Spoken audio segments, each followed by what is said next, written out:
গাড়িটার ভিতর হালকা কফির ঘ্রাণ মিশে আছে বৃষ্টি ভেজা রাতের ঠান্ডা বাতাসে। উইন্ডশিল্ডে টুপটাপ করে বৃষ্টির ফোঁটা পড়ছে, আর তার মাঝেই নাভানের এক হাতে স্টিয়ারিং আর অন্য হাতে শক্ত করে ধরা হেরাকে। হেরার আগে ফুঁসছে, চুলগুলো এলোমেলো হয়ে গাল ছুঁয়ে আছে, চোখ দুটো গোল গোল করে তাকিয়ে আছে নাভানের দিকে। সবার সামনে নির্লজ্জের মতো কোলে নিয়ে এই রাতে হসপিটালের ভিতর যাচ্ছে। দরদ উতলে পড়ছে, মনে মনে ভাবছে, বেটা অসভ্য, সব জানতি তুই। আমার ভাই হোস, আমার বাবা মাকে তাও জানতি, কিন্তু বলিসনি ইচ্ছে করে। রাগে ফুসফুস করছে। হেরা বিরক্তি নিয়ে বলে, এই অসভ্য লোক, ছাড়ুন আমায়। নাভান এক চুলও নড়ল না, বরং ঠোঁটের কোণে সে বিরক্তিকর হাসিটা আরো গাঢ় হলো। মা যে বাবাকে মেনে নিয়েছে মনে মনে তা বুঝতে পারছে, কিন্তু কিছু একটা হয়েছে মায়ের, তা খুঁজতে হবে। এত বছরেও বাবা মায়ের ভালোবাসা দেখে মন তৃপ্তি পাচ্ছে ভীষণ। আপাতত সে হ্যাপি, বাকি ঝামেলাও শেষ করবে একে একে। একদম তিরিং বিরিং করবে না, তাহলে এক একটা সম্পর্কের জন্য এক একটা থাপ্পড় দেবো মিসেল গার্ল। হেরা হতভম্ব হয়ে তাকালো। মানে? মানে সিম্পল। নাভান ঠোঁটের কোণে ধীর হাসি টেনে হেরার দিকে আরো একটু ঝুঁকে এলো, চোখে সেই চেনা দুষ্টুমি। এত ঘটনার পরও রিল্যাক্সে সব ট্যাকেল দিচ্ছে সে, যেন কিছুই হয়নি, সব স্বাভাবিক। শোনো তাহলে, হিসাব করে বলি। সে আঙ্গুল গুনতে শুরু করলো।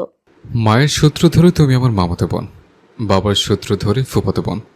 ছোটবেলায় আমার পেছনে পড়ির মতো ঘোরে লাভান বর ডাকতে ডাকতে জীবন অতিষ্ঠ করে রাখতে। সেই হিসেবে তুমি আমার শৈশবের পড়ি বউ। তারপর ডাকাতের হাত থেকে পালাতে গিয়ে হুট করে বড় বউ হলাম, পরে আবার নেপালে গিয়ে বিয়েও করে ফেললাম। নাভান নাটকীয়ভাবে দীর্ঘশ্বাস ফেলল। দাঁড়াও, হিসাব এখনো শেষ হয়নি। হেরা চোখ ছোট করে তাকালো। পাগল নাকি? নাভান নির্বিকার ভঙ্গিতে বলে গেল, রোজা রুশের সূত্র ধরে তুমি আমার বেআইনি, আবার কাজল খানের আদর মেয়ে হিসেবে তুমি আমার ভবিষ্যৎ উত্তরাধিকার যুদ্ধের পার্টনারও হতে পারো। হেরা হতভম্ব হয়ে কয়েক সেকেন্ড তাকিয়ে রইল, তারপর কপালে হাত ঠেকালো। আপনি কি জন্মগতভাবে পাগল নাকি পরে ট্রেনিং নিয়েছেন? হেরাকে কোলে থাকা অবস্থায় গাড়ি চালাতে চালাতে বলল নাভান। এখনো চাচাতো খালাতো দেওরাতো সম্পর্ক বের হওয়া বাকি আছে। ভালোবাসার জগতের সম্পর্ক তৈরি করতে জানতে হয়। সাধারণ মানুষ একটা সম্পর্ক দেখে, আমি দেখি পুরো বংশবৃক্ষ। হেরা কয়েক সেকেন্ড নাভানের দিকে তাকিয়ে রইল, তারপর চোখ মুখ কুচকে বিরক্ত গলায় বলল, আমার তো মনে হচ্ছে আপনি মানুষ না, বাড়ি বাড়ি ঘুরে বেড়ানো আদমশুমারির লোক। তারা বাংলাদেশের জনসংখ্যার হিসেব করে, আর আপনি মানুষের সাথে সম্পর্কের হিসেব করেন। নাভানের মুখে সে গম্ভীর মুচকি হাসি। হেরা মনে মনে বিড়বিড় করল, না ভাই, এটা নতুন রোগ, মানুষ দেখলে সম্পর্ক বের করে। হেরার মুখ দেখে নাভান এবার ভ্রু নাচালো। মিসাইল গার্লকে অ্যাটম বমের মতো কথা বলতে দেখে হেরা বিরক্ত হলো বেশ। একটু পর দেখবো রাস্তা দিয়ে কেউ হেঁটে গেলে আপনি বলবেন, এ লোকটা মামার শালার ফুফাতো ভাইয়ের সাথে আমার দুঃসম্পর্কের আত্মীয়তা আছে।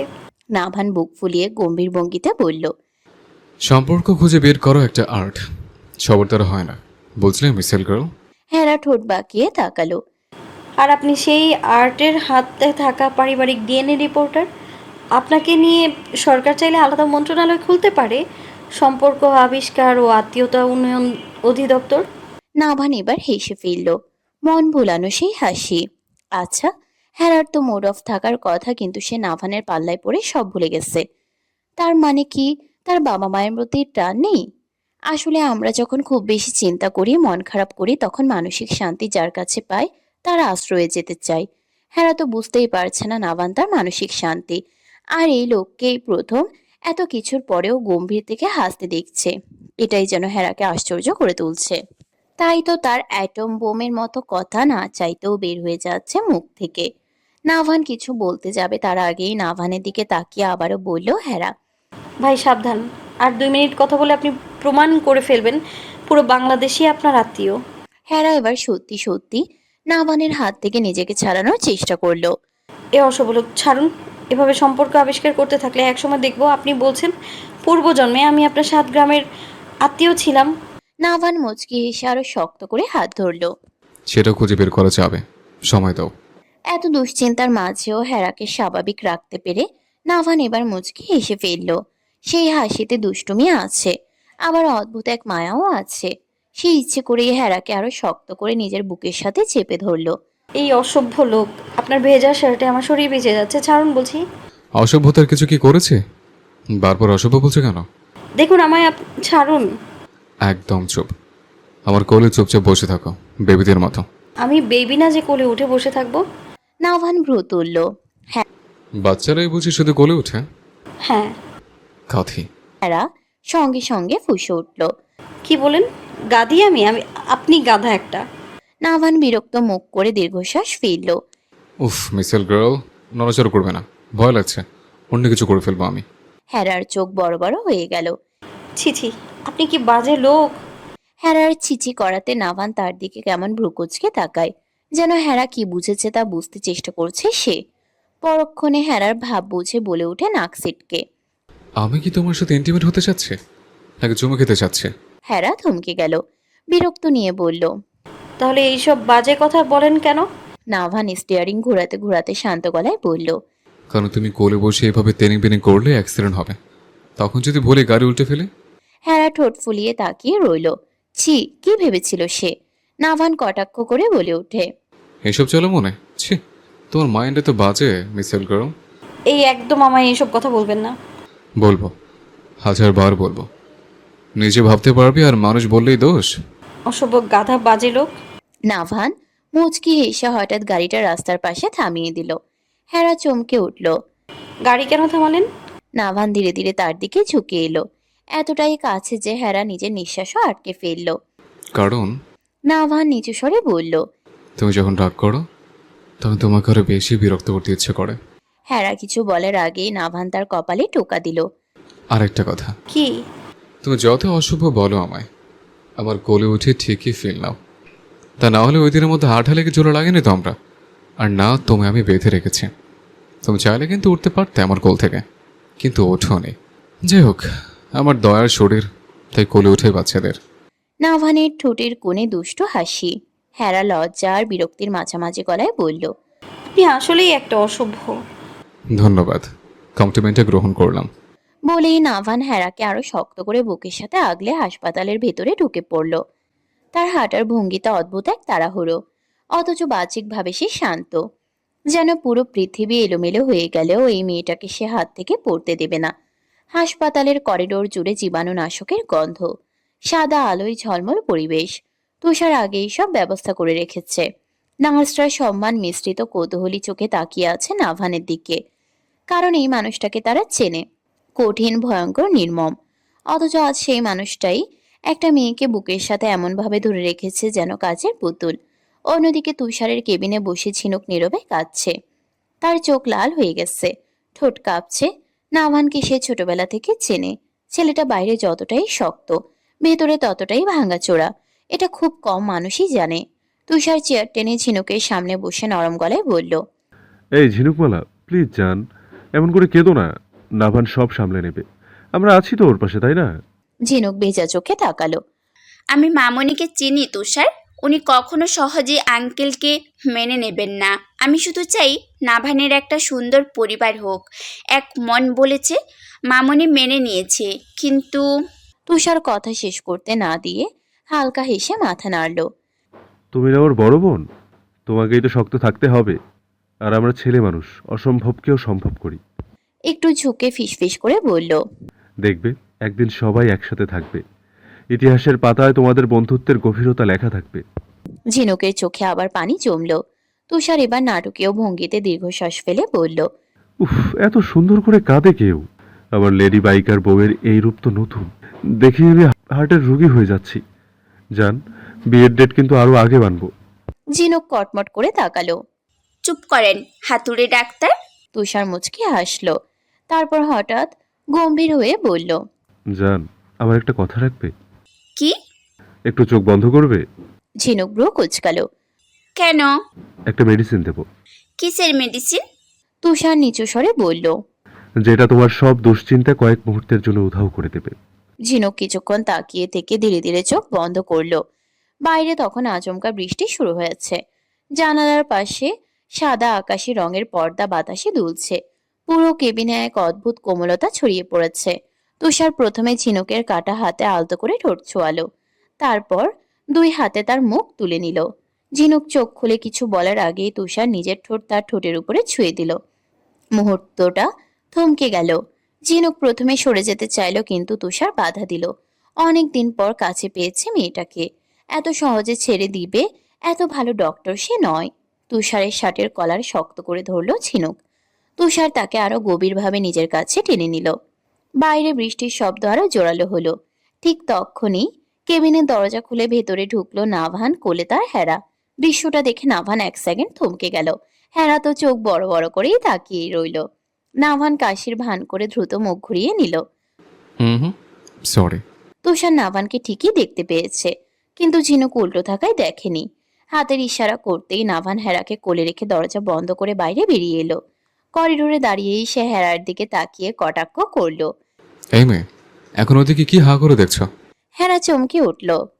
আমি আমি তো কিছু। কি লজ্জু মেয়ে রে বাবা, বড়লোকি কাজ করবার দেখতে এত ইচ্ছে তোমার? লজ্জায় হেরার কান পর্যন্ত লাল হয়ে গেল। সে আর একটা কথাও বলল না। নাভান মুচকি হেসে বুঝে গেল মেয়েটা ভয়ানক লজ্জা পেয়েছে। যাক, দুশ্চিন্তা থেকে কিছুক্ষণের জন্য মুক্তি তো দিয়েছে মেয়েটাকে, এটাই অনেক। কিছুক্ষণ পর হেরাকে অন্য কেবিনে শুয়ে এক্স রে আর ব্লাড টেস্টের প্রস্তুতি নেওয়া হলো। নার্স সিরিঞ্জ বের করতেই নাভানের মুখের রং পাল্টে গেল। সে দ্রুত বলল। রক্ত না নিয়ে কি টেস্ট করা যায় না সিস্টার? নার্স হেসে ফেলল। পাশ থেকে ঝিনুকা হাসি চাপাতে পারল না। নার্স সিরিঞ্জটা একটু সামনে আনতেই নাভান ভর্ত গলায় বলে উঠল। ক্যান্সেল, এই টেস্ট করা লাগবে না। ও মাই গড, এত বড় সিরিঞ্জ! ঝিনুকের দিকে তাকিয়ে বলে ওঠে। ঝিনুক, তুষার ভাইকে ডাক, এই টেস্ট বাতিল করতে বল। ঠিক তখনই তুষার কেবিনে ঢুকলো। যে ছেলে রক্ত নিয়ে খেলে সে আজ সিরিজ দেখে ভয় পাচ্ছে? Like seriously? নাভান গম্ভীর মুখে বলল। ভাই, এটা অন্য রক্ত, আপনি বুঝবেন না। তুষার হো হো করে হেসে উঠল। শালাবাবু, এটা তোমার শরীরে ঢোকাবো না, হেরার শরীরে দেবো। নাভান বিড়বিড় করলো। সমস্যাটা তো সেখানেই। এরা অবাক হয়ে শুধু তাকিয়ে আছে। এই মানুষটা যে সবাইকে দেখায়, সে একটা সিরিঞ্জ দেখে এমন কাঁপছে কেন? তুষার গ্লাভস পরে বলল। আচ্ছা সরো, আমি নিচ্ছি। কিন্তু নাভান দ্রুত হেরার হাত ধরে ফেলল। না, আমি ধরছি। তারপর চোখ শক্ত করে বন্ধ করে নিল। কিন্তু নাভানের হাত অনবরত কাঁপছে। হেরা তাকিয়ে আছে তার দিকে। এই প্রথম সে নাভানের ভয় দেখতে পাচ্ছে। কেন এমন করছে তার প্রতি? এই লোকের তো ভালোবাসা নেই মনে। মানুষকে মানুষ মনে করে না অহংকারের জন্য। তার উপর তাকে নিয়ে বাজি ধরে হেনস্থাও করেছিল নিলয়ের সাথে। এমন না যে ভালোবাসে নাভান থাকে। পরক্ষণেই ভাবে, না না, ভালোবাসা নয়, এটা কাজিন হবার জন্য। হ্যাঁ, হেরা তো তার বোন হয়, এই জন্য মনে হয়। মনে মনে এসব ভেবেছে হেরা। তুষার ব্রো তুলে বলল। শালাবাবু, তুমি তো পুরো কেবিন কাঁপিয়ে ফেলছো। সুই কোথায় ঢোকাবো বুঝতেছি না। নার্স ঝিনুক তুষার চাপা হেসে উঠল। নাভা নিজের হাতের দিকে তাকিয়ে দেখল সত্যি কাঁপছে। কপাল ঘামে ভিজে গেছে। সে গভীর শ্বাস নিয়ে নিজেকে সামলানোর চেষ্টা করলো। ঠিক তখনই সুই ঢুকায় তুষার। ভয়ে সুই ঢুকায় তুষার। হেরা ভয়ে খামছে ধরে নাভানের হাত।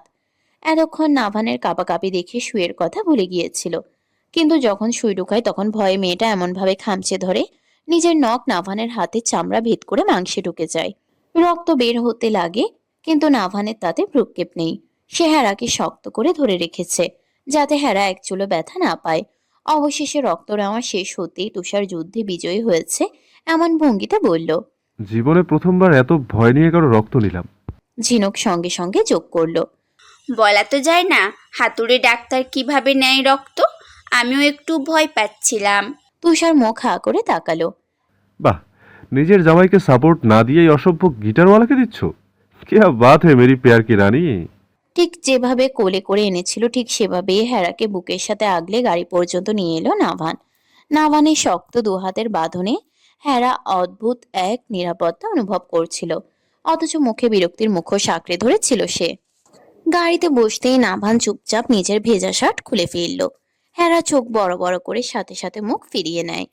দুই হাত দিয়ে চোখ চেপে ধরে চিৎকার করে ওঠে।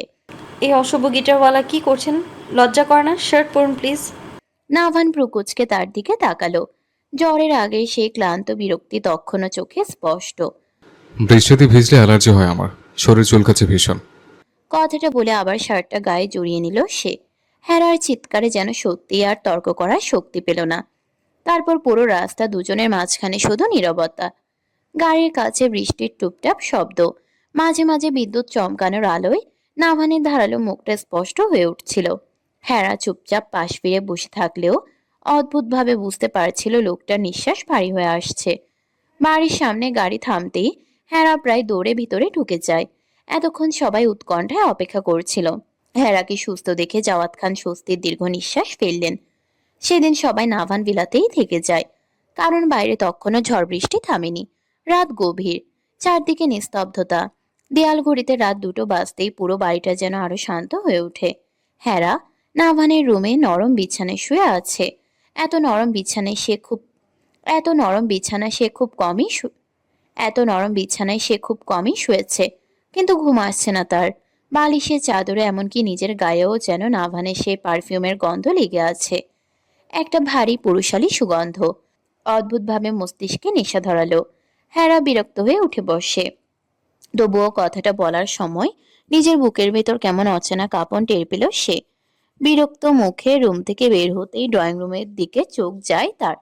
সোফার উপর আতশোয়া হয়ে আছে নাভান। ঘুমের মধ্যেও কপাল কুঁচকে আছে তার। শরীর কাঁপছে জ্বরে। হেরা একটু ইতস্তত করলো, তারপর ধীরে ধীরে এগিয়ে গেল। কাছাকাছি যেতেই বুঝলো লোকটার জ্বর অনেক বেশি। কপালে বিন্দু বিন্দু ঘাম জমে আছে, চুল এলোমেলো হয়ে কপালে পড়ে আছে। হঠাৎ নাভান ঘোরের মধ্যে অস্পষ্ট স্বরে বিড়বিড় করতে শুরু করলো। নিয়ে যেও না, নিয়ে যেও না, আমার পরিবারকে নিয়ে যেও না। হেরা থমকে গেল। নাভানের কণ্ঠে এমন অসহায়তা সে আগে কখনো শুনিনি। হেরা একটু ঝুঁকে এলো, মুখ কাছে কান নিয়ে শুনতে চেষ্টা করলো। আমার পরিবার দিকে নজর দিয়েছিস, তাই তোর চোখ তুলে ফেলেছে। বোঝো রাগ থেকে আগলে রাখছি তাকে। তুই তাকে ছুতে চাস? তোর হাত ভেঙে ফেলবো আমি। সে আমার অধিকার, আমার কলেজা। নেপাল শহরে আগুন লাগিয়ে দেবো ওর দিকে তাকালে। তুই যত বড় মাফিয়া হোস না কেন, আই ডোন্ট কেয়ার। কথাগুলো শুনে হেরার বুকের ভেতর কেমন ধক করে উঠল। তার নিঃশ্বাস আটকে গেল মুহূর্তে। পরিপো কথাটা যেন কানে না, সরাসরি হৃদয়ে গিয়ে লাগে। এই মানুষটা যে সব সময় রাগ দেখায়, জোর করে, ধমক দেয়, সেই মানুষটার কণ্ঠে এত ভয়, এত অধিকার, এত ভালোবাসা। হেরা স্থির চোখে তাকিয়ে রইল নাভানের দিকে। জ্বরের ঘোরেও লোকটা যেন কারো থেকে তাকে বাঁচানোর যুদ্ধ করছে। হেরার হঠাৎ মনে পড়ল ছোট ছোট মুহূর্তগুলো, বৃষ্টির মধ্যে তাকে আগলে রাখা, রেগে গেলেও তার হাত শক্ত করে ধরা, সবসময় আশেপাশে অদৃশ্য দেয়ালের মতো ঘিরে থাকা। তখন সে ভাবতো নাভান শুধু জেদি, কিন্তু আজ প্রথমবার তার মনে হলো তার একটা নরম মন আছে, খুব নরম। এই জেদটার নাম ভালোবাসা, অপ্রকাশিত, অগোছালো, ভয়ঙ্কর রকম অধিকারী একটা ভালোবাসা। হেরা কবে বুঝবে এইসব? হেরা ধীরে ধীরে হাত বাড়িয়ে নাভানের কপাল ছুঁয়ে দিল। গরমে হাত পুড়ে যাওয়ার মতো গরমে হাত পুড়ে যাওয়ার মতো লাগলো। অথচ সেই মুহূর্তে তার নিজের বুকটাই বেশি কাঁপছিল। নাভান ঘুমের মধ্যেই অচেতন ভাবে হেরার হাতটা চেপে ধরে ফিসফিস করে বলল।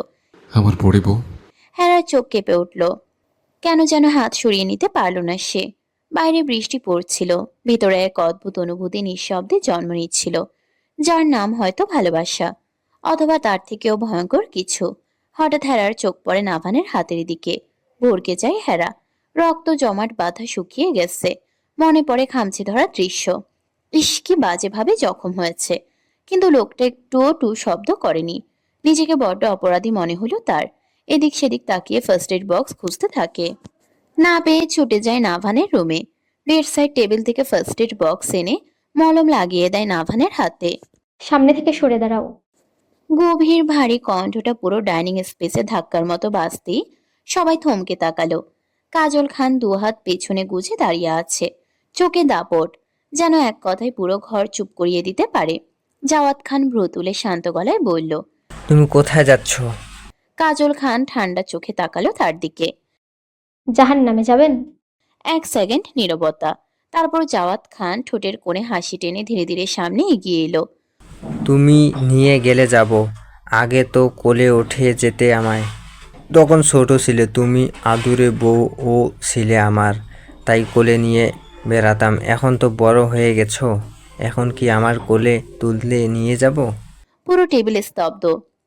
রোজ মুখ চেপে হাসি আটকানোর চেষ্টা করছে, রুষা নিচে তাকিয়ে হাসি চাপানোর চেষ্টা করছে। হেরা তো চোখ বড় বড় করে বাবার দিকে তাকিয়ে আছে। আর নাভান, সে চুপচাপ খাচ্ছে, যেন এসব তার জীবনে নিত্যদিনের নাটক। কাজল খান দাঁত চেপে তাকালো। ছেলে মেয়েদের সামনে কি সব বলছে। আমার সাথে মশকরা করছো? করতেই পারি। জাওয়াত খান নির্লজ্জ ভঙ্গিতে বলল। সম্পর্ক কিন্তু আছেই একটা আমাদের। সম্পর্কের মানে বোঝেন আপনারা? তুমি বুঝিয়ে দাও। আমার আপনার মতো আজাইরা টাইম নেই। এই বাড়িতে থাকতে চাইলে থাকেন, বাট আমি কই যাব না যাব নাক গলাতে আসবেন না। জাওয়াত খান নিরস জবাব দিল। আমি যাব তোমার সাথে। বাড়িতে থাকছেন ওকে, কাজল খান আঙ্গুল তুলে হুঁশিয়ারি দিল। বাট আমার সাথে আলগা পিরিতি করতে চাইলে মাথা বরাবর শুট করব, মনে রাখবেন। নাতি নাতনির মুখ দেখার আগে অক্কা পাবেন। এ মা, অধীর নাটকীয় ভাবে বুক চাপড়ে উঠে দাঁড়ালো। নাতি নাতনি কই থেকে আসলো? বাবা তো আবার ভাই বা বোন আনার প্ল্যান করছে। এবার রুষা আর রোজ আর ধরে রাখতে পারলো না হাসি। দুজন একসাথে হেসে ফেললো। হেরা মাথা নিচু করে ঠোঁট কামড়ে হাসি আটকাচ্ছে, কিন্তু চোখ দুটো বারবার কাজল খান আর জাওয়াত খানের দিকে চলে যাচ্ছে তার। জাওয়াত খান তার কাজল রেখাকে রাখতে দেখে মজা নিচ্ছে। মূলত তিনি চাচ্ছেন সব স্বাভাবিক হোক, তাদের নিয়ে যাতে ছেলে মেয়ে টেনশন না করে। আজ সকালেই অনেকক্ষণ কথা হয়েছে কাজল রেখার সাথে। বহু বছরের জমে থাকা দূরত্বের বরফে যেন প্রথমবার গলতে শুরু করেছে। তাই মানুষটার রাগের মাঝেও আজ এক ধরনের অদ্ভুত উষ্ণতা লাগছে জাওয়াত খানের কাছে। ছেলের এমন নির্লজ্জ কথায় বেজায় খেপে যায় কাজল খান। ধমকে ওঠে। অধীর, কাজল খান এবার কড়া চোখে তাকালো ছেলের দিকে। থাপ্পড় দিয়ে গাল লাল করে ফেলবো। অধীর সাথে সাথে মুখ বন্ধ করে বসে পড়ল, কিন্তু চোখের দুষ্টুমি কমলো না একটুও। এই লোককে তোর মতো চলতে বলো। কাজল খান বিরক্তিতে বলে উঠল। আমার ব্যাপারে নাক গলাতে আসবেন, তা না হলে আমি বাসা থেকে বের হয়ে যাব বলে দিলাম। জাওয়াত খান সঙ্গে সঙ্গে গম্ভীর হয়ে গেল। এক মুহূর্ত আগেও যে মানুষটা হাসছিল সে এখন পুরো সিরিয়াস। এক পাও বের হবে না তুমি। কাজল খান ভ্রু কুচকালো। আদেশ দিচ্ছেন? না। জাওয়াত খান ধীরে ধীরে বলল। ভয় পাচ্ছি। পুরো ঘর আবার চুপ। এই মানুষটা যে একসময় নিজের অনুভূতি মুখে আনতো না, আজ সবার সামনে এত সহজে ভয় স্বীকার করছে। জাওয়াত খান নিচু স্বরে আবার বলল। 2 যুগ আগে একবার হারিয়েছিলাম তোমায়, দ্বিতীয়বার সেই ভুল করব না। বারবার একই কথা। কাজল খান কিছুক্ষণ চুপ করে তাকিয়ে রইল তার দিকে। চোখের ভেতরে কঠিন আগুনটা যেন একটু নরম হয়ে এলো। অধীর পাশে বসে ফিসফিস করে বলল। আমি নিশ্চিত এরা ঝগড়া করছে না, এরা দুজন দুজনকে সময় দিচ্ছে।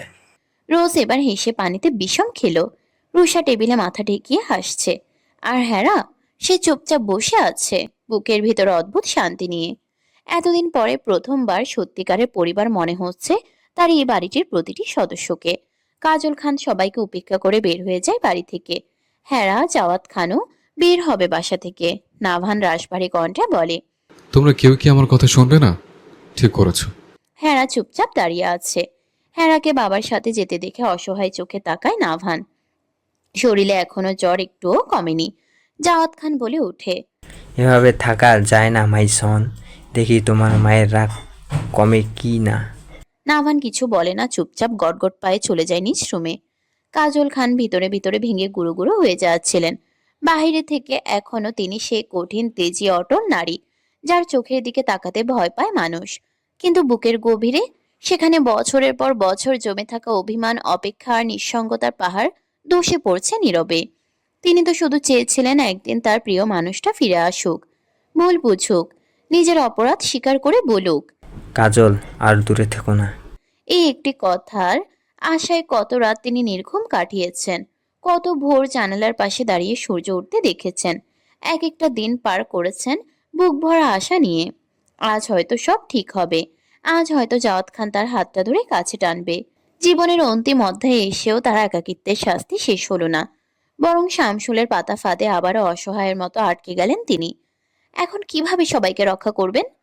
নিজেকে তো বহু আগেই হারিয়েছেন, কিন্তু সন্তানদের, তাদের ভাঙতে তিনি কখনো দেখতে চাননি। তবুও আজ সেই দৃশ্যই দেখতে হচ্ছে তাকে। ছেলেও মুখ ফিরিয়ে নিয়েছে তার দিক থেকে। যে ছেলে হাজার সুযোগ পেয়েও বাবার কাছে যায়নি, শুধু মায়ের পাশে দাঁড়ানোর জন্য, আজ সেই ছেলের চোখেও জমেছে দূরত্ব। অধীরের দিকে পলকহীন চোখে তাকিয়েছিলেন কাজল খান। ছেলেটার মন তিনি খুব ভালো করেই বুঝেন। ওদের কখনোই নাভানের কষ্ট সহ্য করতে পারে না। পারবেই বা কিভাবে? যে বয়সে একটা ছেলে বন্ধুদের সঙ্গে মারামারি করবে, খেলাধুলা করবে, দুষ্টুমি করবে, সেই বয়সে নাভান হয়ে উঠেছিল সংসারের ঢাল।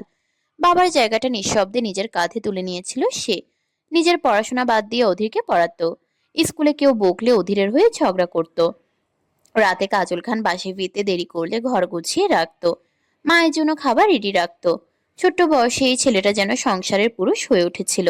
আর অধীর, সে তো ভাইয়ের ছায়া ছাড়া কিছুই বুঝতো না। তারপর তাদের জীবনে আসে সৃজনার ঝিনুক। সেটাও ছিল এক ভয়ঙ্কর দিনের গল্প। নাভান একবার পুকুরে পড়ে গিয়েছিল। মুহূর্তের মধ্যেই ঝিনুক কোনো কিছু না ভেবেই পানিতে ঝাঁপ দিয়েছিল তাকে বাঁচাতে। আর তার ঠিক পরেই ঝাঁপ দেয় সৃজন। কিন্তু পরিস্থিতি এতটাই ভয়াবহ ছিল যে শেষ পর্যন্ত সৃজনকেই প্রাণপণ লড়াই করে দুজনকে টেনে তুলতে হয়েছিল। 2-1 মিনিটের ব্যবধানে সেদিন হয়তো তিনজনই মারা যেত। সেদিন নতুন জীবন পেয়েছিল তারা। আর সেদিন থেকেই সৃজন, ঝিনুক আর নাভান একটা আলাদা বন্ধনে জড়িয়ে যায়। আজও তাদের একসাথে দেখা যায়। আর অধীর, সেই ঘটনার পর থেকে পানি দেখলেই তার জ্বর চলে আসে। আজ পর্যন্ত সে পুকুরে নামেনি। ভার্সিটিতে একবার হুজুগের বসে নাভান অধীরের ফোন লেকে ফেলে দিতে দেখে অধীর ঝাঁপ দিয়েছিল ঠিকই, কিন্তু বাসায় ফিরেই প্রচন্ড জ্বরে পড়ে যায় সে। নাভান আগেই বুঝেছিল এমন কিছু হবে, তাই মেডিসিন পর্যন্ত রেডি করে রেখেছিল। এই ছোট ছোট ঘটনাগুলোই তো বলে দেয় তাদের সম্পর্কটা কেমন ছিল। কাজল খানের বুকটা মোচড় দিয়ে উঠল। গত রাতে যখন তিনি ছেলের কাছে গিয়েছিলেন, নাভান একবারও তার দিকে ফিরে তাকায়নি। নীরবে উঠে ছাদে চলে গিয়েছিল। সে মুহূর্তে কাজল রেখার শক্ত মুখোশটা ভেতরে ভেতরে ভেঙে গিয়েছিল। তবুও তিনি কাঁদেননি, কারণ কাজল খান কাঁদতে ভুলে গেছেন বহু আগেই। সারা রাত গভীর হলে সবার আড়ালে জাওয়াত খান এসেছিল তার কাছে। বছরের পর বছর যাকে কাছে পাওয়ার অপেক্ষা করেছেন, সেই মানুষটা যখন সামনে দাঁড়িয়েছিল, তখন বুকটা যেন কেউ ছিঁড়ে ফেলছিল ধীরে ধীরে। চোখ দুটো জ্বলে উঠছিল অসহ্য যন্ত্রণায়। তবুও তিনি এক ফোঁটা কান্না করেননি। শুধু নিজেকে শক্ত করে নিয়েছিলেন আর তাকে ফিরিয়ে দিয়েছিলেন। কারণ কিছু ভালোবাসা থাকে যেখানে মানুষ ভীষণ ভালোবেসেও ফিরে যেতে পারে না। অভিমান সেখানে ভালোবাসার থেকেও বড় হয়ে দাঁড়ায়। আর কাজল খান, তিনি আজও জাওয়াত খানকে ভালোবাসেন, ভীষণ ভালোবাসেন। কিন্তু সেই ভালোবাসার নিচে চাপা পড়ে আছে বছরের পর বছর ধরে জমে থাকা ভাঙাচোরা হৃদয়ের আর্তনাদ। আজ ঠিক 3 দিন, অস্বস্তিকর অদ্ভুত 3টা দিন। ভার্সিটির করিডোরে প্রতিদিনের মতো হইচই হয়, ক্লাস চলে, ক্যান্টিনে ভিড় জমে। কিন্তু হেরা শুধু একটা জিনিসই খেয়াল করে, নাভান নেই। প্রথম দিন সে ভেবেছিল হয়তো ব্যস্ত। দ্বিতীয় দিন একটু বিরক্ত হয়েছিল। তৃতীয় দিনে এসে বিরক্তিটা কেমন যেন অকারণ অস্থিরতায় বদলে গেছে। বারবার চোখ চলে যায় গেটের কাছে। কেউ গিটার হাতে ঢুকলেই বুক ধরফড়িয়ে ওঠে তার। কেউ সাদা গেঞ্জি কালো শার্ট পরলে মনে হয় নাভান। তারপরে হতাশা। রোজ কয়েকবার জিজ্ঞেস করেছে। তোর কি হয়েছে, এত চুপচাপ কেন? হেরা প্রত্যেকবারই ঠোঁট বাঁকিয়ে বিড়বিড় করেছে। আমার আবার কি হবে? একটা অসভ্য গিটারওয়ালা 3 দিন আসে নাই তো আমি কাঁদবো নাকি? কিন্তু কথা বলার সময়ও তার চোখ অন্যমনস্ক হয়ে গিয়েছিল। সে নিজেও বুঝতে পারছে না কেন ভিতরটা এত ফাঁকা লাগছে। অদ্ভুত ব্যাপার হলো, সে কাউকে নাভানের কথা জিজ্ঞেসও করতে পারছে না। কেন করবে? তার কি অধিকার? তবুও মনটা কেমন ছটফট করছে। অন্যদিকে নাভানের অবস্থা আরো ভয়ঙ্কর। 3 দিন ধরে সে নিজের বেডে ঠিকমতো ঘুমাতে পারেনি। কারণ একটাই, হেরা সেদিন বৃষ্টি ভেজা রাতে হসপিটাল থেকে হালকা ভেজা শরীর নিয়ে কয়েক ঘন্টা এই বিছানাতেই ছিল হেরা। চাদরে বালিশে পুরো রুমে এখনো হেরার মিষ্টি শরীরের ঘ্রাণ লেগে আছে, অদ্ভুত এক নেশার মতো। প্রথম রাতে নাভান বিছানায় শুয়েছিল। চোখ বন্ধ করতেই মনে হয়েছিল হেরা এখনো ঠিক পাশেই আছে। তার ভেজা চুল, নরম শরীরের উষ্ণতা, মৃদু কাঁপুনি, সবকিছু এত বাস্তব লাগছিল যে বুকের ভেতর কেমন হিংস্র অস্থিরতা জমে উঠেছিল। ফলাফল, সারা রাত ঘুম নেই, জ্বর আরো বেড়ে গিয়েছিল। পরদিন সে রেগে গিয়ে সোফায় গিয়ে শুয়েছিল। কিন্তু তাতেও শান্তি নেই। বিছানার দিকে তাকালেই মাথা কাজ করা বন্ধ করে দেয়। তাই 3 দিন সে প্রায় নিজেকে রুমবন্দি করে রেখেছে। ফোন ধরছে না, মেসেজের রিপ্লাই দিচ্ছে না, কারোর সাথে তেমন কথা বলছে না। আজ দুপুরে সৃজন আর অধীর দরজা ঠেলে রুমে ঢুকতেই দুজনেই থমকে গেল। নাভান সোফায় আতশোয়া হয়ে আছে, চোখ লাল, চুল এলোমেলো, জ্বরের ক্লান্তি এখনো মুখে স্পষ্ট। কিন্তু সবচেয়ে ভয়ঙ্কর ছিল তার চোখের দৃষ্টি, অদ্ভুত রকম খিটখিটে। অধীর স্বাভাবিক ভঙ্গিতে বলল, ওই গিটারওয়ালা হিরো, মরছিস নাকি? 3 দিন ধরে গায়েব কেন? বলেই সে অভ্যাস মতো বিছানার দিকে গিয়ে ধপ করে বসতে নিল। ঠিক তক্ষণে নাভানের গর্জন শোনা গেল। স্টপ। অধীর জমে গেল। নাভান ধীরে ধীরে মাথা তুলে তাকালো, গলা কর্কশ। আমি না বলে অবধি তোদের যাতায়াত ওই দরজা পর্যন্ত, কেউ আমার রুমে ঢুকবে না। অধীর ভ্রুকুচকে বলল,